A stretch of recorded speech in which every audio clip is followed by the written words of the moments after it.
Esther has been saying, because every now and again she'll be on an airplane that is less than perfect in conditional terms. But she will say to herself, I am utterly comfortable.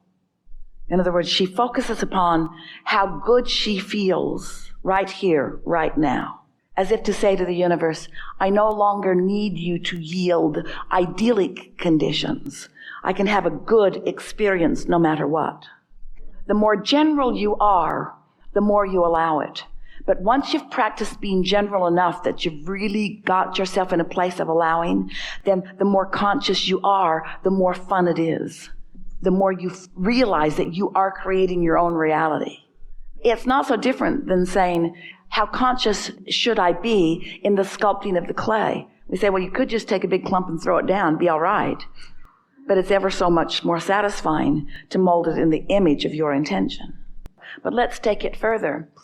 What about just making peace with where you are? What about acknowledging that you're on the path and that you're never in a wrong place, and then just softly turn in the direction of what you want and give yourself a break. Give yourself the ease of acknowledging that it's no big deal and you don't have to do anything this red hot minute and that all really is well, and just sort of trust in the natural momentum of the path of least resistance taking you where you want to go. Try that for a little while and watch the ease that it brings to you and the faster results. Because a lot of people do this, they don't mean to. We've been talking about how every subject is really two subjects, and on one end of the stick, so to speak, is wanted, and on the other end is unwanted. But if what is unwanted is active enough that you translated it, so you're thinking about it. In other words, when you're standing there in that negative thought, that means there was a vibration that you translated into a thought and into an emotion. So there's already some momentum going, and attention to it will increase the momentum.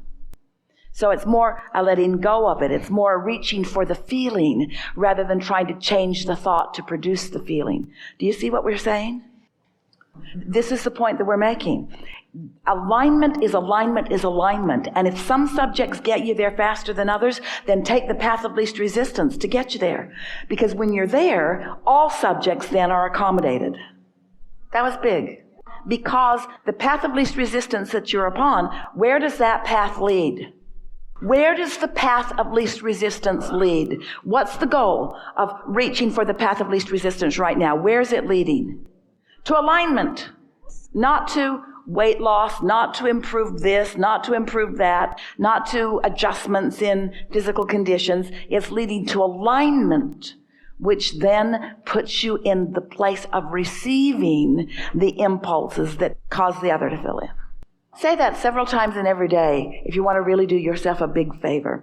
As you're moving along and you're reaching for better feeling thoughts and so forth, you're well along in what you've been hearing from us, and now you're integrating into your equation this path of least resistance and the unconditional aspect that we're talking about. Say to yourself, path of least resistance, and where does that lead? And then say, it leads to joy, it leads to happy, it leads to clarity, it leads to alignment. It leads to connection so that you know what you're reaching for, and then adore the instant manifestation of that you get. You feel that? That's good. And since you can't get it wrong and you never get it done, then there's no risk, there's no judgment, there's no harshness. It can't go so wrong at this stage of your understanding and your application of this. Here's the thing. This is why you can always trust your feelings. Because whatever it is that you've been living has caused you to create a vibrational version of it. And your source stands there and calls you toward that. So your path is clear. It's undeniable. There are no wrong choices. Well, these are the things that could go wrong with your awareness of your feelings, or with your feelings. Being unaware of what they are, so that a lot of momentum gets going before you are aware or make a different choice. Or, well, that's it.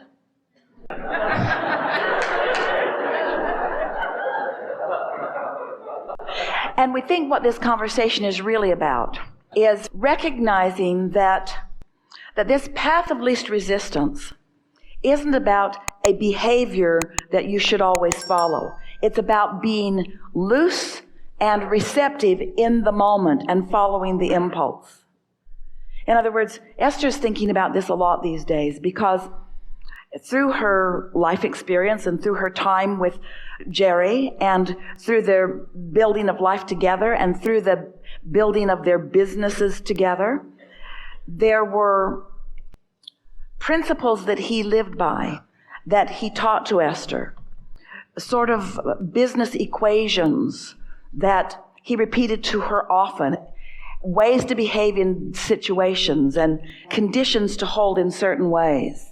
He said things like, start it the way you want it to end up. And if you can't multiply it by 1,000, don't do it. And he had a lot of those things that served him well, that simplified life. So now Jerry makes this transition to non-physical. And so Esther is wanting to follow his lead and remembering so much of the wisdom that she learned from him. And so trying to hold to some of those principles that he established. Discovering, however, in her moving forward along her continual path of least resistance, that sometimes in holding to those principles that may have worked then, but are different in the way that she is feeling them now, that sometimes she can let go of that as she follows a louder calling. The way she first began translating that was by saying, oh, Jerry, I think I can hear you saying something different now. And he is saying something different now, like trust yourself and follow your own guidance, and like things are always working out and your impulses are on target, and don't worry so much about trying to get everything just right and enjoy the journey. And there are a whole lot of other things that he is saying that are not contradictory to what he said then. And so this is the piece that we are so interested in lighting up for you. And that is that the path of least resistance, let's say that something happened and you felt an impulse and you did it and it worked out really well and you noticed it. And so you did it again and it worked out well again. And so you started affirming to yourself that when I do this under these conditions with these people, it turns out like this.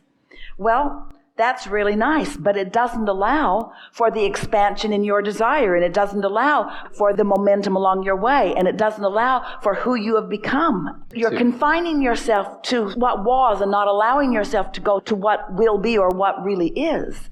So let's go back to the piece that we were offering earlier about what if. Wouldn't it be nice if? Esther's finding those 4-second and 5-second and 6-second glimpses where all she is aware of, all that she is wanting is alignment, alignment, alignment, trusting then that in her alignment, that law of attraction, which is always in motion, will then help her to dovetail with who is in her vicinity, who is up for whatever it is that she's up for. Rather than looking into the public and defining results that you like, and then systematically trying to hook up with the specifics of those characteristics. Instead, trusting your guidance, coming into alignment, and trusting law of attraction to give you what you need when you need it all the way along the way.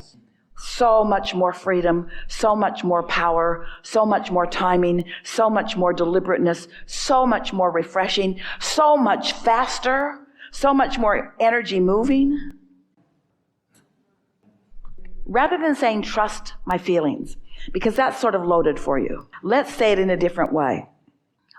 I want to be in the receptive mode. So let's talk about the evolution of thoughts to things. So there is a vibration of what you want, and it's really a powerful and active vibration. We are affirming that to you. We see the vibration of your vortex. There is so much power in that vibration. So here's this vibration, and your inner being, the source, more than we can describe of non-physical cadre of energy and consciousness, is there in the vibration of that. So there it is, but it's a vibration not yet translatable by you, especially if you're not in the receptive mode. So here's the vibration, here's the vibration, here's the vibration, here's the vibration. So how are you going to put yourself in the vicinity of translating that vibration into something that's meaningful? Well, if you hit on the subject head on, you're going to activate all your concerns. So you're not going to be in the receptive mode. But if you do something fun, if you let yourself go, if you make lists of positive aspects, or if you're in the mode of appreciating, if you do those things that you know how to do that cause you to feel good, and then you allow the idea to come. You know that feeling when you say, oh, I got an idea. Or here's something. Oh, this just occurred to me. Well, ask yourself, why? Why did that just occur to me? That just occurred to you because you were in the receptive mode and the vibration's been there and you translated the vibration into something tangible for you, because the thought that you translated it into and the subsequent emotion that came in response to it, those are manifestations too. We're going to call them first stage manifestations. There's really plenty of stages before you got to there, but it's a first stage manifestation. And if you can revel in that, then it'll flow and flow and flow and flow and flow. We don't want to say throw all caution to the wind, because that sounds a little bit to you like don't pay attention to your guidance. We want to say no longer be cautious. We want to say you're reaching for the vibration of fun, not the one of cautious. You're reaching for the vibration of clarity, not the one of warning. You want to get on the path, and where does the path lead? The path leads to alignment, and then the alignment leads to more and more and more and more. But the only thing that you ever have to be aware of is the path to alignment. And that alignment, and then all the energy, all the resources that you've then connected with, take care of everything. So there is a result that you seek, but you're not focused upon the result or the condition that you're seeking. Now you're following the path what? To alignment, path to alignment, path to clarity. And so since you're following the path to clarity and finding it on a really regular basis and sustaining it, right, now you're in a place of being in the receptive mode. And because you're in the receptive mode, you're receiving imagery of what is to come before it comes. So you're receiving, in a sense, imagery of the end place that you're seeking even before it is fleshed in, which just sort of makes it easier for you to maintain it in a longer period of time. But the thing that we really want you to hear, that receptive mode, Esther's in the receptive mode. So she's in the vicinity of that which we are, and we're offering a vibration, and she's receiving it and taking it into the physical, tangible analogies and verbiage. So a person that is experiencing the sight of imagination is doing that. They are in the vibrational vicinity, and the vibration is turning to thoughts, let's call imagination, really well-defined vibration. In other words, by the time it's something that's visual, there is plenty of momentum in it in order for you to translate it visually, yes?